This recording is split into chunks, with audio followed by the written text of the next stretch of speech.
If you judge a player's performance by stats alone, then you don't know anything about football. This is the common statement that we have been hearing all over the internet lately. And today, I want to give my 2 cents.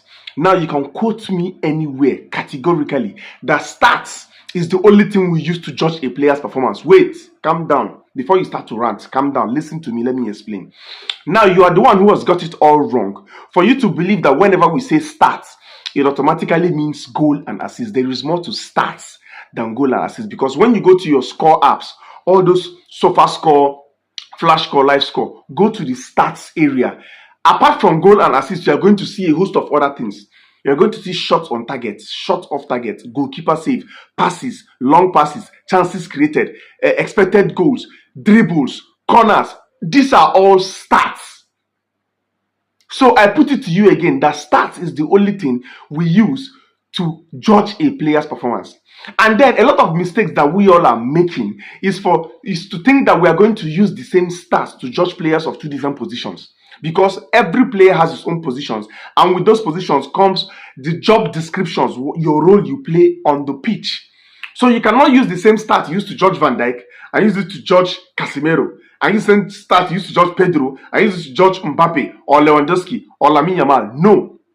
They all have shared responsibilities and they all have individual responsibilities. Take for instance, Pedri, who is a holding midfielder, a central midfielder. He plays the deeper role in the midfield area.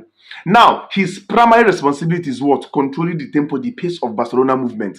Now, his responsibilities are to create chances, to make passes, to create chances in the half space, to locate his strikers with passes, to locate his wingers with passes. These are his primary responsibilities.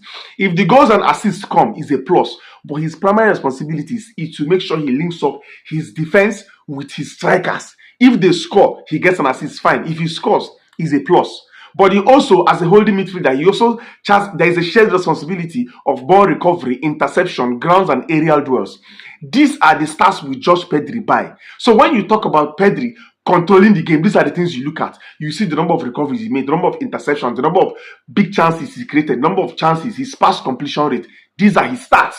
Now, when you talk about Jude Bellingham, who plays a higher role as an attacking midfielder, what are his roles? Create a link between the midfield and your strikers, right? Locate your strikers in the box to go and score. Locate your wingers. And when you make passes to your wingers, you run into the 18-yard box to create a double or even triple attacking option for your team. That is why Jude will always have more goals and assists than Pedri, because he's up front and he makes runs into the 18. That is his own stats. When you look at Van Dijk at the back, you judge him with his own stats. So the mistake we are all making is thinking that stats is all assists and goals. That's the only thing that stats stands for. And using the same stats to judge defenders and strikers. So I put it to you again, that stats is the only thing we use to judge a player's performance. You can take that to the bank, but you will never withdraw.